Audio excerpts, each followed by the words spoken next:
শনিবার থেকে উধার বন্ধের ঐতিহ্যবাহী কাঁচাকান্তি মন্দিরে বার্ষিক উৎসব শুরু হয়েছে।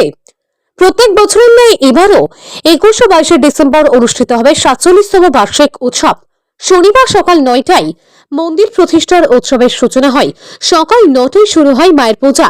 11টায় শ্রী শ্রী সপ্তশতী চণ্ডী মহাযজ্ঞ। দুপুরে বহু মানুষ প্রসাদ গ্রহণ করেছেন। সন্ধ্যায় আলোকসজ্জা ও রাত 6টা থেকে শুরু হবে আরতি। উৎসব উপলক্ষে কড়া নিরাপত্তা ব্যবস্থা লক্ষ্য করা যায় মন্দির চত্বরে। বিভিন্ন স্থানের ক্ষুদ্র ব্যবসায়ীরা রাস্তার দুপাশে পসরা সাজিয়ে বসেছেন। উক্ত কমিটির কর্মকর্তারা রবিবার সকলের উপস্থিতি কামনা করেছেন। করিমগঞ্জ থেকে সুস্মিতা দাসের রিপোর্ট, বাংলা নিউজ লাইভ।